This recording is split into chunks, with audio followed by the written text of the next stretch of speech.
الحمد لله رب العالمين، والصلاة والسلام على سيد المرسلين. أما بعد، فأعوذ بالله من الشيطان الرجيم.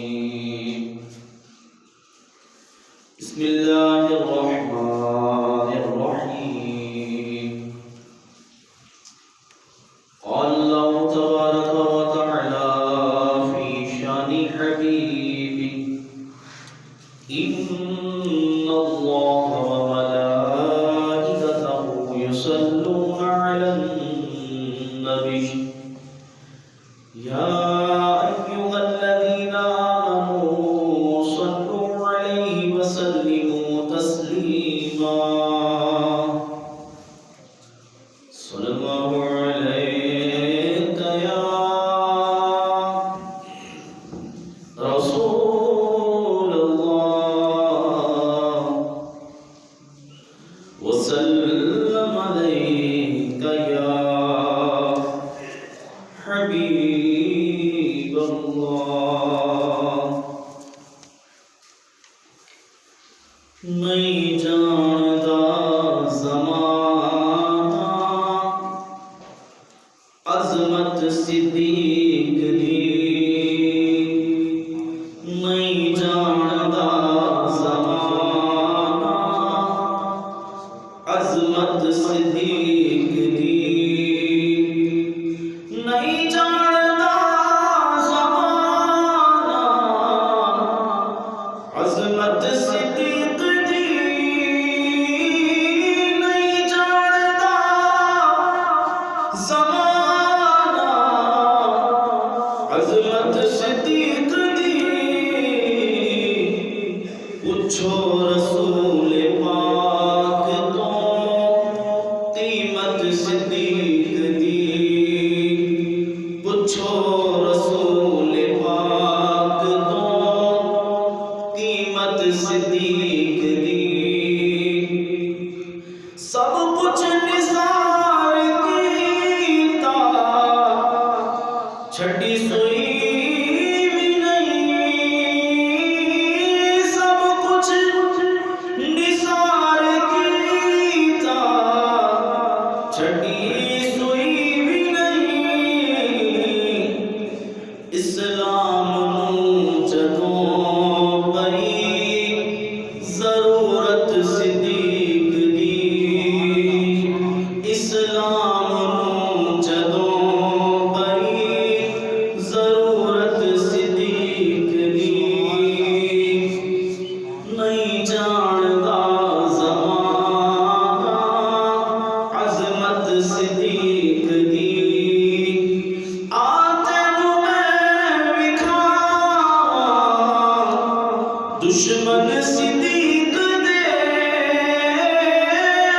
تینوں میں وکھاواں دشمن صدیق دے. چہرے دا نور لے گئی قدورت صدیق دی، چہرے دا نور لے گئی قدورت صدیق دی. نہیں جاندا زمانہ عظمت صدیق دی. صدیق دے نصیب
اللہ تعالی علیہ وسلم کا فرمان عالی شان ہے، جو بندہ جمعے کے روز مجھ پر 200 مرتبہ درود پاک پڑھے گا، اللہ عز و جل اس کے 200 سال کے گناہوں کو معاف فرما دے گا۔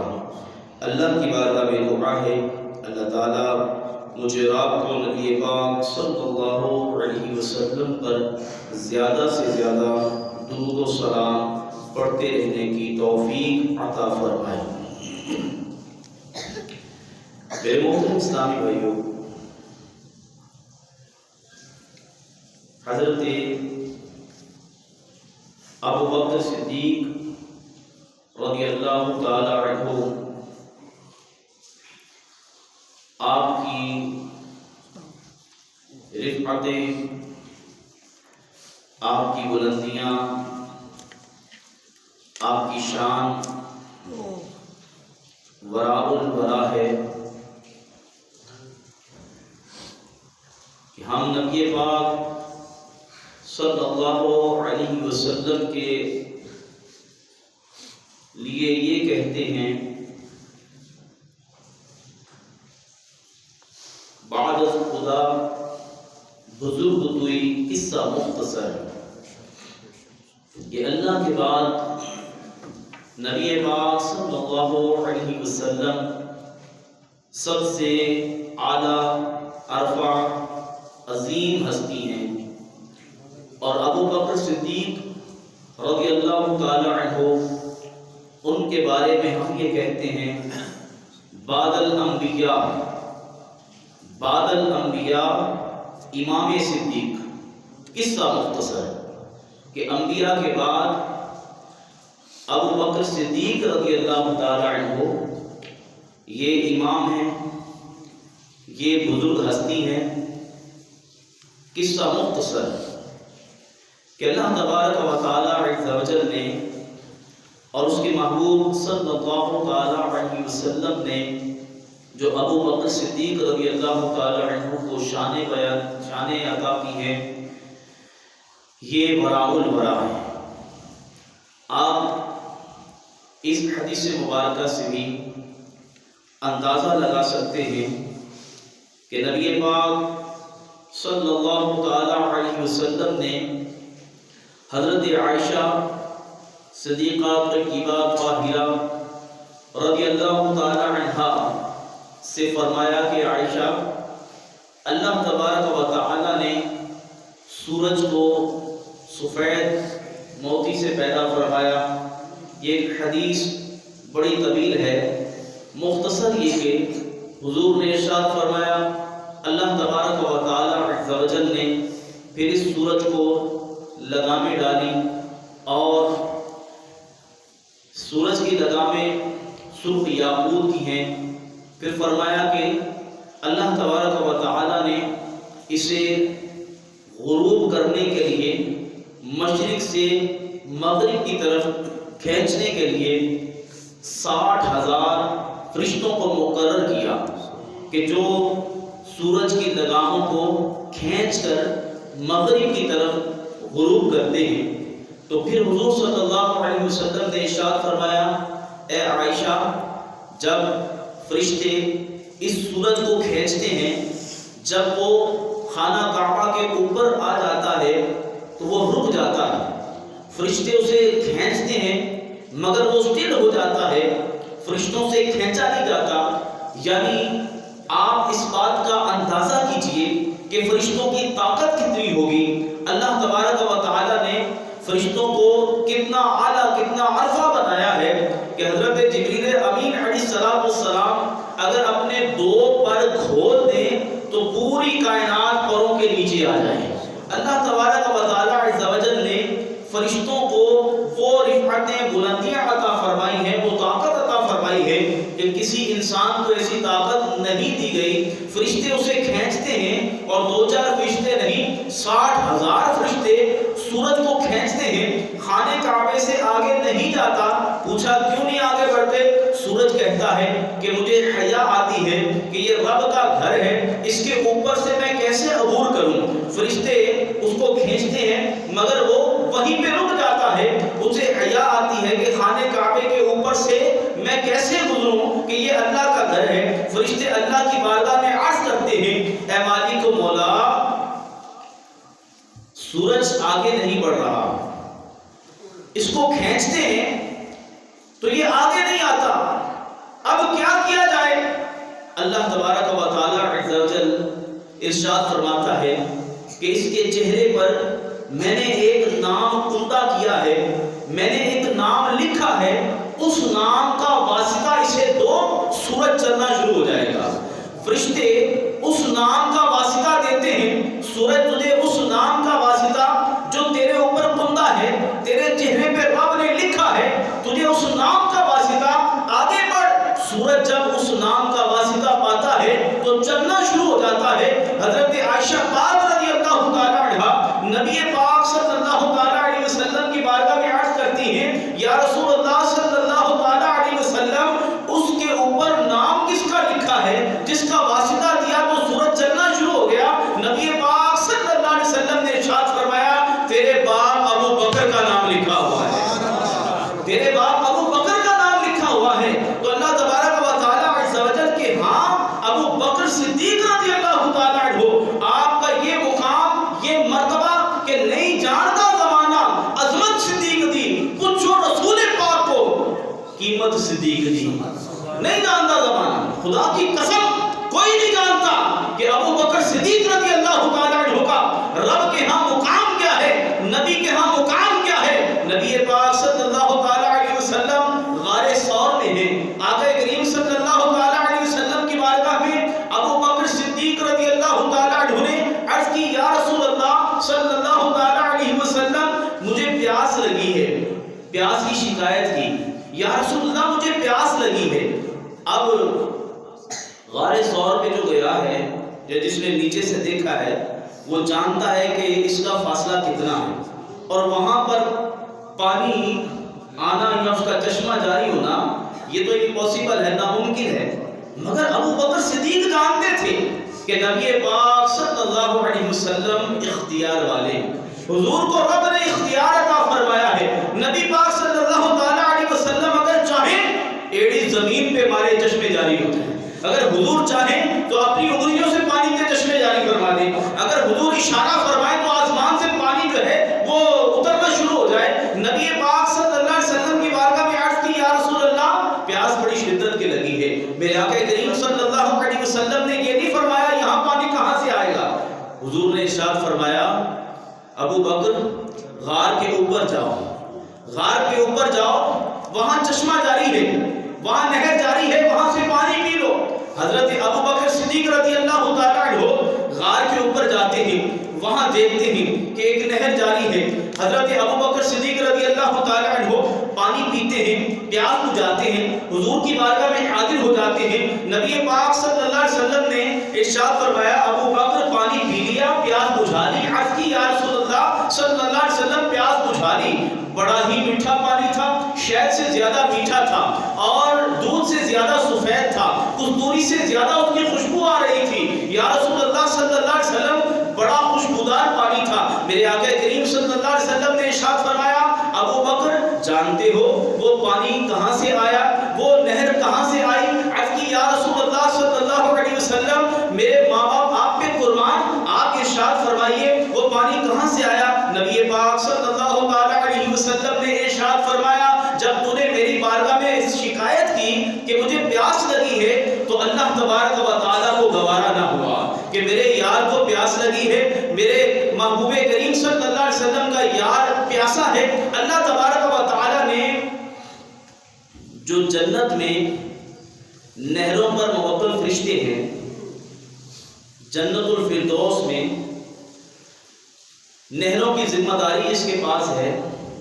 اللہ تبارک و تعالیٰ نے اس فرشتے سے فرمایا کہ اے فرشتے، جنت الفردوس اعلیٰ جنت، سب سے اعلیٰ جنت جس میں نبی پاک صلی اللہ تعالی علیہ وسلم تشریف فرما، جنت الفردوس اللہ نے فرمایا کہ اس جنت الفردوس کی نہر کا کنیکشن غار ثور کے ساتھ ملا دو، غار ثور کے ساتھ ملا دو تاکہ ابو بکر پانی پی لے۔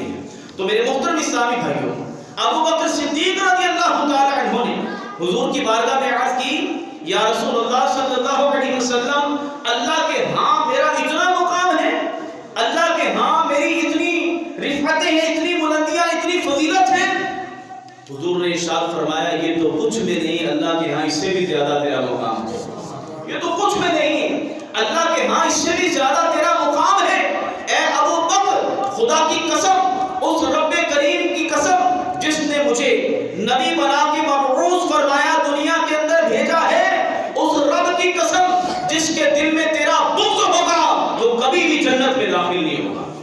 اگرچہ حضور نے فرمایا 60 انبیاء کرام علیہ السلام ان کے اعمال لے کر بھی آ جائیں، اتنے عمل کرے جتنے 60 نبیوں کے عمل ہیں، وہ بھی لے کر حضور کی بارگاہ میں حاضر ہو جائے، تب بھی اللہ تبارک و تعالیٰ اسے نہیں بخشے گا، اسے جنت عطا نہیں کرے گا۔ اس بندے پہ جنت حرام ہے جس کے دل میں ابو بکر تیرا بغض ہے۔ تو یہ اللہ تبارک و تعالیٰ کی ہاں ابو بکر صدیق رضی اللہ تعالی عنہ کا مقام، یہ مرتبہ، یہ عظمتیں ہیں۔ حضرت ابو بکر صدیق رضی اللہ تعالی عنہ، آپ کے بارے میں حضور صلی اللہ تعالی علیہ وسلم نے بیان فرمایا کہ ابو بکر اور عمر یہ دونوں میرے ساتھی ہیں، دنیا میں بھی ساتھ، قبروں میں بھی ساتھ، حشر میں بھی ساتھ۔ اور ان کو فضیلت جو بیان کی گئی، اس کے راوی حضرت ابن عباس ہیں، اور ان کو حضرت مولا مشکل کشا کرم اللہ تعالی وجہہ الکریم نے روایت کیا، میں اور نبی پاک صلی اللہ علیہ وسلم ایک دن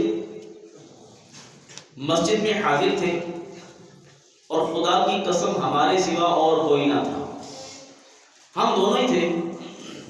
تو حضور صلی اللہ علیہ وسلم نے ارشاد فرمایا، اے علی، تمہیں میں وہ شخصیت نہ بتاؤں جو قیامت والے دن بوڑھوں کی اور ادھیڑ عمر جو نوجوان ہیں، ادھیڑ عمر جو بزرگ ہیں، ان کی سردار ہوگی۔ حضرت علی المرتضی شیر خدا کرم اللہ تعالی وجہہ الکریم نے عرض کی، یا رسول اللہ صلی اللہ علیہ وسلم ضرور ارشاد فرمائیں۔ میرے آقا کریم صلی اللہ تعالی علیہ وسلم نے یوں سامنے دیکھا تو فرمایا یہ جو دو شخص آ رہے ہیں، یہ جو دو ہستیاں آ رہی ہیں، یہ قیامت والے دن ذی مرتبہ ہوں گی، عظیم المرتبت ہوں گی، سب سے اعلیٰ ہوں گی، اور سارے بوڑھوں کی اور ادھیڑ عمر نوجوان جو ہیں ان کے یہ سردار ہوں گے۔ ایک حدیث مبارکہ میں حضور نے یہ بھی ارشاد فرمایا، حضرت امام حسن و حسین جنتی نوجوانوں کے سردار ہیں۔ جنتی نوجوانوں کا لفظ یہاں پہ استعمال فرمایا، جنتی نوجوانوں کے سردار ہیں، اور ادھر حضور نے فرمایا کہ یہ بوڑھوں کے سردار ہوں گے، ادھیڑ عمر کے سردار ہوں گے۔ حضرت علی المرتضی شیر خدا کرم اللہ تعالی وجہہ الکریم آپ فرماتے ہیں کہ میں نے جب دور سے دیکھا تو مجھے صحیح نظر نہیں آیا، جب وہ قریب آئے تو میں نے دیکھا وہ ابو بکر و عمر تھے۔ جب وہ قریب آئے، مسجد میں داخل ہو گئے، نبی پاک صلی اللہ علیہ وسلم مسکرا رہے تھے، پھر اچانک آقا کریم صلی اللہ تعالی علیہ وسلم کے چہرے اقدس کا رنگ تبدیل ہو گیا، حضور رنجیدہ ہو گئے۔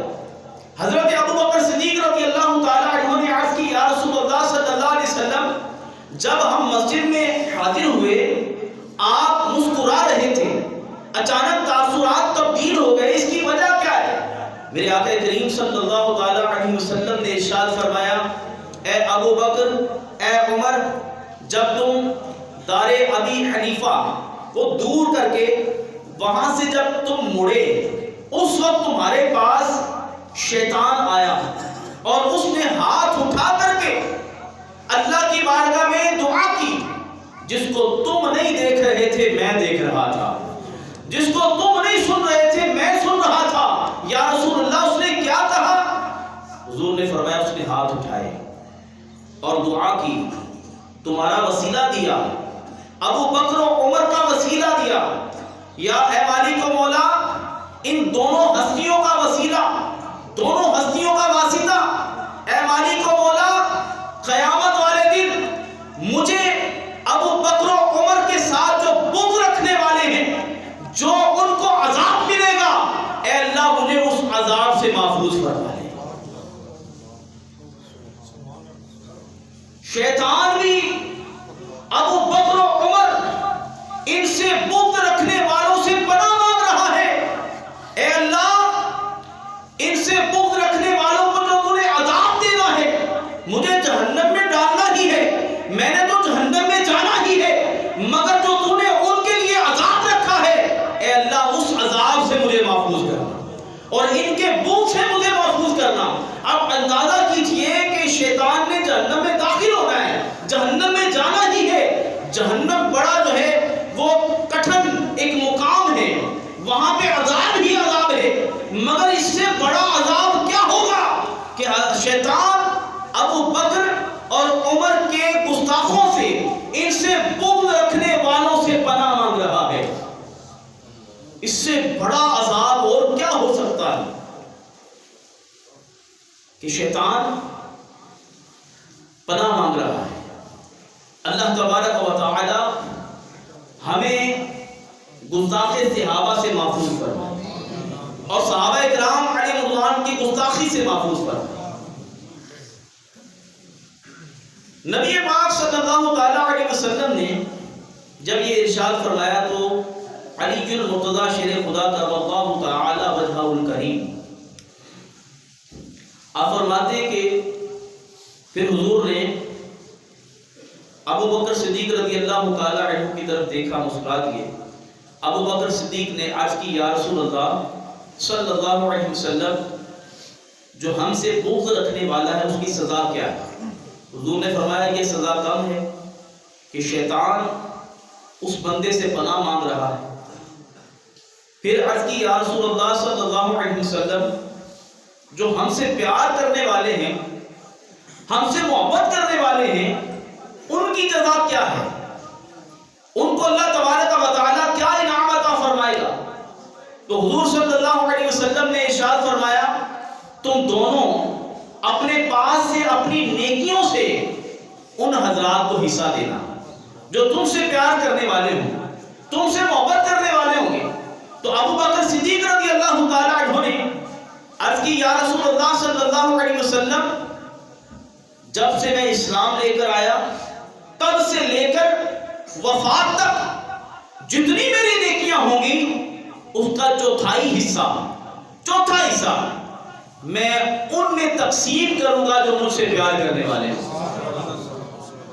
حضرت عمر فاروق اعظم رضی اللہ تعالی عنہ، آپ نے بھی یہی عرض کیا۔ اب حضرت عمر فاروق اعظم رضی اللہ تعالی عنہ کی نیکیاں کتنی ہیں، ابو بکر صدیق کی نیکیاں کتنی ہیں کہ پوری امت کی نیکیاں ایک پلے میں رکھ دی جائیں تو ابو بکر صدیق کی نیکیاں دوسرے پلے پہ رکھ دی جائیں تو پھر بھی ابو بکر صدیق کی نیکیاں زیادہ ہوں، ان کی نیکیوں والا پلہ بھاری ہوگا۔ جس کو اللہ تبارک و تعالی قرآن پاک میں اتقا ارشاد فرما رہا ہے، اتقا متقی، اور پھر عام متقی نہیں، سب سے بڑا متقی، سب سے بڑا پرہیزگار۔ صحابہ کرام علیہ رضوان متقی ہیں، مگر ابو بکر صدیق سب سے زیادہ متقی ہے۔ صحابہ کرام اخلاص والے ہیں، مگر ابو بکر سب سے زیادہ اخلاص والے ہیں۔ صحابہ کرام علیہ رضوان جنتی ہیں، مگر ابو بکر جنتیوں کے سردار ہیں۔ صحابہ کرام علیہ رضوان کو جو فضیلت، جو عظمت اللہ تبارک و تعالیٰ نے قرآن میں نبی پاک صلی اللہ علیہ وسلم نے اپنے فرمان میں بیان فرمائی ہے، یہ ساری فضیلت ایک طرف، مگر ابو بکر صدیق رضی اللہ تعالیٰ عنہ، آپ چونکہ صحابہ کرام علیہ رضوان کے سردار ہیں، آپ کی فضیلت سب سے زیادہ ہے کہ بعد الانبیاء بزرگ توئی قصہ مختصر ہے، کہ بعد الانبیاء بزرگ توئی قصہ مختصر، کہ انبیاء کے بعد سب سے افضل ترین جو ہستی ہیں وہ حضرت ابو بکر صدیق رضی اللہ تعالیٰ عنہ۔ حضرت عائشہ پاک رضی اللہ تعالیٰ عنہ ایک رات ستارے چمک رہے ہیں، بڑے گہرے ستارے ہیں، حضور صلی اللہ تعالیٰ علیہ وسلم کی بارگاہ میں حاضر ہیں، آقا کریم صلی اللہ تعالیٰ علیہ وسلم کی بارگاہ میں عرض کی، یا رسول اللہ صلی اللہ علیہ وسلم، ان ستاروں کی تعداد کے برابر بھی کسی کی نیکیاں ہیں؟ عمر فاروق اعظم کی نیکیوں کا اندازہ کیجئے۔ عرض کی، یا رسول اللہ، ان ستاروں کی تعداد کے برابر بھی کسی کی نیکیاں ہیں؟ تو حضور نے ارشاد فرمایا ہاں۔ عرض کی، یا رسول اللہ کس کی؟ فرمایا میرے عمر کی ہے۔ عمر کی نیکیاں ستاروں کی تعداد کے برابر ہیں، تو یعنی حضور صلی اللہ تعالیٰ علیہ وسلم یہ جانتے ہیں کہ میرے امتی کی کتنی نیکیاں ہیں، حضور جانتے ہیں کہ میرا امتی کتنا گناہ گار ہے، اس کے گناہ کتنے ہیں۔ حدیث مبارکہ میں آتا ہے کہ نبی پاک صلی اللہ علیہ وسلم نے ارشاد فرمایا کہ ہر جمعرات اور پیر کو میرے جتنے بھی امتی ہیں سب کے نامہ اعمال میری بارگاہ میں پیش کیے جاتے ہیں، سب کو میں جانتا ہوں کہ کون کتنی نیکیاں کرتا ہے، کون کتنے گناہ کرتا ہے، سب کا نامہ اعمال حضور کی بارگاہ میں پیش ہوتا ہے۔ تو ہم بھی سوچیں کہ ہمارا نامہ اعمال بھی حضور کی بارگاہ میں پیش ہوتا ہے۔ آقا کریم صلی اللہ علیہ وسلم جو نیکیاں کرنے والا، نماز پڑھنے والا، قرآن کی تلاوت کرنے والا، نیک اعمال کرنے والا ہوتا ہے، حضور صلی اللہ علیہ وسلم اس کے نامہ اعمال کو دیکھ کے خوش ہوتے ہیں، اور جو گناہ گار ہوتا ہے اس کے نامہ اعمال کو دیکھ کے رنجیدہ ہو جاتے ہیں۔ تو اس لیے ہمیں نیک اعمال کرنے چاہیے۔ تو نبی پاک صلی اللہ تعالیٰ علیہ وسلم نے ارشاد فرمایا عمر کی نیکیاں ستاروں کی تعداد کے برابر ہے۔ حضرت عائشہ پاک رضی اللہ تعالیٰ عنہ وہ سوچ رہی تھی شاید میرے باپ ابو بکر کی بتائیں گے کہ ابو بکر کی نیکیاں اتنی ہیں، تو عرض کی، یا رسول اللہ صلی اللہ علیہ وسلم، میرے باپ کی نیکیاں، ابو بکر کی نیکیاں۔ حضور نے فرمایا کہ ابو بکر کی وہ ایک نیکی، ابو بکر کی ایک نیکی عمر کی ساری نیکیوں کے برابر ہے۔ نعرہ تکبیر، نعرہ رسالت، ہر صحابی نبی جنتی جنتی، ہر صحابی نبی جنتی جنتی، ہر صحابی نبی جنتی جنتی۔ تو حضور صلی اللہ تعالیٰ علیہ وسلم نے ارشاد فرمایا کہ عمر کی ساری نیکیاں ایک نیکی کے برابر ہے۔ تو آپ اندازہ کیجئے کہ عمر فاروق اعظم رضی اللہ تعالیٰ عنہ، آپ کا مقام، آپ کا مرتبہ کہ شیطان آپ کو دیکھ کے رستہ بدل لیتا ہے۔ حضرت عمر فاروق اعظم رضی اللہ تعالیٰ عنہ کے بارے میں نبی پاک صلی اللہ علیہ وسلم نے ارشاد فرمایا کہ عمر فاروق اعظم کی زبان پہ اللہ نے حق کو جاری کر دیا، ان کے دل پہ حق کو جاری کر دیا، یہ جب بھی بولتے ہیں سچ بات بولتے ہیں، حق بولتے ہیں۔ تو آپ اندازہ کیجئے حضرت عمر فاروق اعظم رضی اللہ تعالیٰ عنہ آپ کی نیکیاں کتنی ہوں گی، اور پھر حضرت ابو بکر صدیق رضی اللہ تعالیٰ عنہ، ان کی کتنی نیکیاں ہوں گی کہ جن کے بارے میں اللہ تبارک و تعالیٰ اتقوا کا لفظ استعمال فرما رہا ہے، یہ سب سے زیادہ متقی ہیں، سب سے زیادہ پرہیزگار ہیں۔ یہ قرآن ہے، اللہ رب العالمین قرآن میں بیان فرما رہا ہے، یہ اتقوا ہے۔ اب اگر کوئی مثال کے طور پر کسی کا حسن ظن ہے، وہ کسی کو متقی کہہ دیتا ہے کہ یار تو بڑا متقی ہے، نماز بھی پڑھنا ہے، روزے بھی رکھنا ہے، نیک عمل بھی کرنا ہے، تو بڑا متقی ہے، تو یہ تو وہ اسے کہہ رہا ہے، وہ اسے کہہ رہا ہے، اس کا حسن ظن ہے، وہ تو اللہ ہی جانتا ہے کہ وہ کتنا متقی ہے، وہ کتنا پرہیزگار ہے۔ وہ رب ہی جانتا ہے اس کے دل کی کیفیت کیا ہے، اس کی نیت کیا ہے، وہ اللہ ہی جانتا ہے. مگر یہاں پر اللہ تبارک و تعالی خود ابو بکر صدیق کو اتقا فرما رہا ہے کہ اے ابو بکر تو سب سے زیادہ متقی ہے، سب سے زیادہ پرہیزگار ہے. تو ابو بکر صدیق رضی اللہ تعالی عنہ آپ کی نیکیاں کتنی ہوں گی، آپ کا اجر کتنا ہوگا کہ حضور نے ارشاد فرمایا اے ابو بکر اے عمر تم دونوں اس بات کو تحریر کر دو جو تم نے چوتھائی حصے کا کہا ہے محبت کرنے والوں کو قیامت میں تقسیم کریں گے، اس کو تحریر کرو. تو حضرت علی بن مرتضیٰ فرماتے ہیں حضرت ابو بکر صدیق اور عمر فاروق اعظم رضی اللہ تعالی عنہ انہوں نے ایک شیشے پر یہ تحریر کر دیا. حضور لکھواتے گئے، انہوں نے تحریر کر دیا. اسی اثنا کے اندر حضرت جبریل امین علیہ السلام حاضر خدمت ہو گئے. حضرت جبریل امین علیہ السلام آ کر کے حضور کی بارگاہ میں عرض کرتے ہیں یا رسول اللہ صلی اللہ علیہ وسلم جو انہوں نے وعدہ کیا ہے، جو تحریر کی ہے، وہ آپ مجھے عطا فرما دیں. نبی پاک صلی اللہ علیہ وسلم نے وہ تحریر حضرت جبریل امین علیہ السلام کو عطا کی. حضرت جبریل امین علیہ السلام نے اس تحریر کو لیا اور آسمانوں کی طرف پرواز کر گئے. کچھ دیر کے بعد پھر حاضر خدمت ہوئے. حضور نے پوچھا وہ تحریر کہاں؟ حضرت جبریل امین علیہ السلام نے عرض کی یا رسول اللہ صلی اللہ علیہ وسلم وہ تحریر اللہ تبارک و تعالی نے اپنے پاس محفوظ کر لی ہے اور اس پہ خود بھی گواہ ہوا ہے اور خود بھی گواہی دی، فرشتوں سے بھی گواہی دلائی، میکائیل، اسرافیل اور مجھے بھی اس پہ گواہ کر لیا اور فرمایا کل قیامت والے دن یہ تحریر ابو بکر و عمر کو دے دی جائے گی اور ان کا وعدہ انہیں یاد دلا دیا جائے گا تاکہ وہ اپنے اجر سے، اپنی نیکیوں سے اپنے پیار کرنے والوں کو نیکیاں تقسیم کر سکیں. حضرت ابو بکر صدیق رضی اللہ تعالی عنہ آپ کا مقام، آپ کا مرتبہ، آپ کی رفعتیں کوئی سمجھ نہیں سکا، نہیں کوئی سمجھ سکا کہ اللہ رب العالمین نے آپ کو کیسا مقام عطا فرمایا.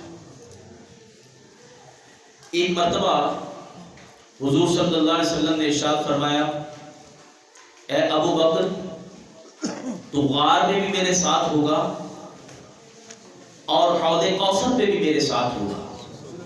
غار میں بھی میرے ساتھ اور حوض کوثر پہ بھی میرے ساتھ. اب یہاں پر میں کوئی بات کرنے لگا ہوں کہ بہت سارے ایسے لوگ جو 1400 سال پرانا عقیدہ خراب کر رہے ہیں، نبی پاک صلی اللہ علیہ وسلم سے لے کر صحابہ کرام، تابعین، تبع تابعین، بزرگان دین رحمہم اللہ تعالی علیہ مجمعین، جتنے بھی لوگ دنیا میں تشریف لائے بزرگ ہستیاں، سب نے یہ تحریر کیا ہے، یہ لکھا ہے کہ انبیاء کے بعد سب سے افضل ترین ہستی ابو بکر صدیق رضی اللہ تعالی عنہ. سب نے لکھا ہے. آج کوئی نئی تحقیقیں شروع کر رہا ہے، دھماکم مست کلندر علی کا پہلا نمبر ابو بکر صدیق کا ہے. چاہے جو مرضی کرتے رہو، اس کا قرآن بھی گواہ ہے، مصطفیٰ کا فرمان بھی گواہ ہے کہ ابو بکر صدیق رضی اللہ تعالی عنہ آپ پہلے نمبر پہ. اب کوئی اس کی تعویل یوں کرتا ہے کہ دیکھو جی ابو بکر صدیق رضی اللہ تعالی عنہ کو خلافت پہ پہلا نمبر ہے، مگر حوض کوثر پہ پہلا نمبر حضرت علی کو ملا ہے. حوض کوثر پہ پہلا نمبر حضرت علی کو ملا ہے. میرے محترم اسلامی بھائیوں، ذرا غور کیجئے کہ حضرت ابو بکر صدیق رضی اللہ تعالی عنہ اس وقت کہاں پہ ہیں؟ حضور صلی اللہ علیہ وسلم کے پہلو میں دفن ہے. آپ کے ساتھ حضرت عمر فاروق اعظم دفن ہیں. جو پہلو میں دفن ہیں، جو حضور کے ساتھ ہی اٹھیں گے، اب وہ تو حوض کوثر پہ کھڑے نہیں ہوں گے. حوض کوثر پہ بعد میں آنے والے کھڑے ہو جائیں گے اور جو پہلے والے ہیں وہ بعد میں. تو یہ عجیب سی منطق ہے. پھر کچھ لوگ ایسے ہیں کہ جی علی کا پہلا نمبر اس واسطے ہے کہ وہ روحانی طور پہ ہوتے ہیں، روحانی طور دے اتنے انہوں نے پہلی خلافت ملی ہے، یعنی امامت یہ روحانی نہیں تھی۔ حضرت ابو بکر صدیق رضی اللہ تعالیٰ عنہ کی خلافت یہ روحانی نہیں تھی، معاذ اللہ یہ سارا دین ہے جو نبی پاک صلی اللہ علیہ وسلم نے حضرت ابو بکر صدیق کو عطا کیا، اور اپنی حیات کے اندر ہی ابو بکر صدیق کو مصلی پہ کھڑا کر دیا۔ اور ابو بکر صدیق رضی اللہ تعالیٰ عنہ کے بارے میں میرے آقا کریم صلی اللہ علیہ وسلم نے ارشاد فرمایا، مجھے معلوم ہے کہ میرے صحابہ کا متفقہ یہ فیصلہ ہے، میرے جانے کے بعد ابو بکر صدیق ہی پہلے خلیفہ ہوں گے۔ یہ حضور کو معلوم تھا، اور اسی لیے اپنی حیات کے اندر آپ کو مصلی پہ کھڑا کر دیا۔ آپ کی حیات کے اندر ابو بکر صدیق رضی اللہ تعالیٰ عنہ نے تقریباً 17 یا 18 نمازیں حضور کی حیات ظاہری میں پڑھائی، اور یہاں تک کہ ایک مرتبہ حضور صلی اللہ علیہ وسلم اپنے حجرے میں تھے تو طبیعت ذرا خراب تھی، تو آقا کریم صلی اللہ علیہ وسلم نے ارشاد فرمایا کہ ابو بکر کو کہو امامت کروائے۔ ابو بکر صدیق رضی اللہ تعالیٰ عنہ اس کو وہاں موجود نہیں تھے، تو عرض کی یا رسول اللہ صلی اللہ علیہ وسلم عمر فاروق اعظم کو کہیں، ابو بکر نہیں ہے۔ تو حضور صلی اللہ تعالیٰ علیہ وسلم نے ارشاد فرمایا ابو بکر کو کہو امامت کروائے۔ پھر عرض کی یا رسول اللہ صلی اللہ علیہ وسلم ابو بکر نہیں ہے، عمر کو کہیں امامت کروائے۔ پھر حضور نے ارشاد فرمایا جس قوم میں ابو بکر ہو اس میں دوسرا امام نہیں ہوگا، جس قوم میں ابو بکر ہو اس میں دوسرا امام نہیں ہوگا، ابو بکر آئیں گے تو وہی امامت کروائیں۔ حضور کی ظاہری حیات کے اندر کسی نے بھی مصلی امامت پہ کھڑے ہو کر نماز نہیں پڑھائی سوائے ابو بکر صدیق رضی اللہ عنہ۔ تو آج لوگ 1400 سال کا جو انداز ہے، جو 1400 سال سے چلتا آ رہا ہے، حضرت جبریل امین علیہ السلام حضور کی بارگاہ میں حاضر ہوئے، عرض کی یا رسول اللہ صلی اللہ علیہ وسلم اللہ تبارک و تعالی ارشاد فرماتا ہے کہ انبیاء کے بعد تمام مخلوق کے اندر انسانوں میں ابو بکر صدیق رضی اللہ تعالیٰ عنہ سب سے افضل ہے۔ یہ رب فرما رہا ہے ابو بکر صدیق رضی اللہ تعالیٰ عنہ سب سے افضل ہے۔ میرے آقا کریم صلی اللہ تعالیٰ علیہ وسلم مسجد نبوی کے اندر تشریف لا رہے ہیں، ایک ہاتھ میں ابو بکر کا ہاتھ ہے، دوسرے ہاتھ میں عمر کا ہاتھ ہے۔ حضور صلی اللہ علیہ وسلم تشریف لائے، صحابہ کرام علیہ مردان حاضر ہیں، میرے آقا کریم صلی اللہ تعالیٰ علیہ وسلم نے ہاتھ پکڑے ہیں اور مزید آگے بڑھے، صحابہ کرام مسکرا دیے۔ حضور صلی اللہ تعالیٰ علیہ وسلم نے مزید خوشی کا اظہار کرتے ہوئے ایک ہاتھ ابو بکر کا دوسرا عمر کا، دونوں کو یوں بلند کیا، فرمایا جس طرح ہم آج مسجد کے اندر داخل ہوئے ہیں، جس طرح آج ہم یوں مسجد میں آئے ہیں، قیامت والے دن بھی ہم اسی طرح اکٹھے ہو جائیں گے، قیامت والے دن بھی ہم اسی طرح آئیں گے۔ تو پتہ یہ چلا کہ آقا کریم صلی اللہ تعالیٰ علیہ وسلم یہ باور کر رہے ہیں کہ کوئی بھی ابو بکر اور عمر کے خلاف اپنی زبان نہ کھولے، زبان درازی نہ کرے، گستاخی نہ کرے، کہ ابو بکر صدیق رضی اللہ تعالیٰ عنہ، عمر فاروق اعظم رضی اللہ تعالیٰ عنہ ہم دنیا کے اندر بھی اکٹھے تھے، قبروں کے اندر بھی اکٹھے ہوں گے، قیامت میں بھی اکٹھے اٹھیں گے، اور جنت میں بھی اکٹھے ہی ہوں گے، جنت میں بھی اکٹھے ہوں گے۔ تو نبی پاک صلی اللہ علیہ وسلم نے اگر غدیر خم کے موقع پر علی المرتضی شیر خدا کرم اللہ تعالی وجہہ الکریم کا ہاتھ پکڑا اور فرمایا کہ جس کا میں مولا اس کا علی مولا، جس کا میں مولا اس کا علی مولا۔ اور یہاں پر حضور صلی اللہ علیہ وسلم نے ابو بکر و عمر کا بھی ہاتھ پکڑ کے بلند کر کے دکھا دیا کہ وہاں غدیر خم کے موقع پر میں نے علی کا ہاتھ پکڑ کے بھی بلند کیا تھا، وہ بھی شان والے ہیں، وہ بھی عظمت والے ہیں، اور ادھر ابو بکر و عمر کا ہاتھ پکڑ کے بلند کر دیا اور فرمایا یہ بھی شان والے ہیں اور یہ بھی عظمت والے ہیں۔ اگر ابو بکر صدیق رضی اللہ تعالیٰ عنہ کی شان بیان کرنی ہے، عمر کی شان بیان کرنی ہے، تو مولا مشکل کشا کی شان کو بھی بیان کرو۔ اگر مولا مشکل کشا کی شان کو بیان کرنا ہے، ابو بکر و عمر کی شان کو بھی بیان کرو۔ تو میرے میٹھے اور پیارے محترم اسلامی بھائی، حضرت ابو بکر صدیق رضی اللہ تعالی عنہ آپ کو اللہ تبارک و تعالی نے بڑی رفعتیں، بڑی بلندیاں عطا فرمائیں. آپ کی جو تمنا تھی، جو خواہش تھی، اللہ رب العالمین نے ایسے پوری فرمائی کہ ابو بکر صدیق رضی اللہ تعالی عنہ کی یہ خواہش تھی کہ میں ہر وقت حضور صلی اللہ علیہ وسلم کے چہرے کو دیکھتا رہوں، ہر وقت حضور کا دیدار کرتا رہوں. تو کیسا حضور کو دیکھا؟ غار ثور میں 3 دن 3 راتیں صبح و شام حضور کو ہی دیکھتے رہے. پھر آپ کا شوق تھا، آپ کی محبت تھی کہ میں سارا مال حضور کی بارگاہ میں پیش کر دوں، سب کچھ حضور کی بارگاہ میں پیش کر دیا، اپنے کپڑے اتار کے بھی حضور کی بارگاہ میں پیش کر دیا، گھر میں سوئی دھاگا تھا، جو کچھ بھی تھا سارا کچھ حضور کی بارگاہ میں پیش کر دیا. پھر آخری خواہش یہ تھی کہ میں ہر وقت حضور کی بارگاہ میں حاضر رہوں، ہر وقت حضور کی بارگاہ میں حاضر رہوں. اللہ تعالیٰ نے اس خواہش کو کیسا پورا فرمایا کہ آج بھی ابو بکر حضور کی بارگاہ میں حاضر ہے. آج بھی 70,000 فرشتے صبح کو آتے ہیں، 70,000 شام کو آتے ہیں، اور جو ایک بار آ جاتے ہیں دوبارہ نہیں آتے. اور کیا لینے آتے ہیں؟ وہاں پر آ کر کے درود و سلام پڑھنے آتے ہیں.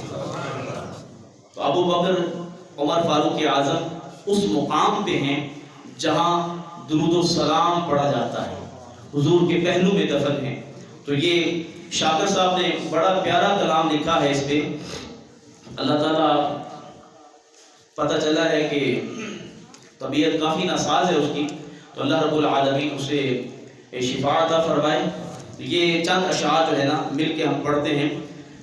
نہیں جانتا زمانہ عظمت صدیق دی، نہیں جانتا زمانہ عظمت صدیق دی، پوچھو رسول پاک تو قیمت صدیق دی، پوچھو رسول پاک تو قیمت صدیق دی.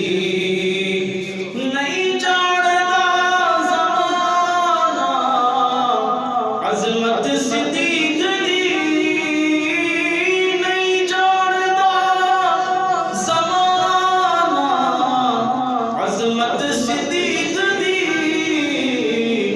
پوچھو رسول پاک تو قیمت صدیق دی، پوچھو رسول پاک تو قیمت صدیق دی. آتنو میں بکھا دیواں دشمن صدیق دے، آتنو میں بکھا دیواں دشمن صدیق دے، چہرے دا نور لے گئی قدورت صدیق دی. ذرا غور نہ دیکھا کرو، ایسے اشخاص کو غور نہ دیکھا کرو جڑے گستاخ صحابہ نے، گستاخ ابو بکر عمر نے غور نہ دیکھا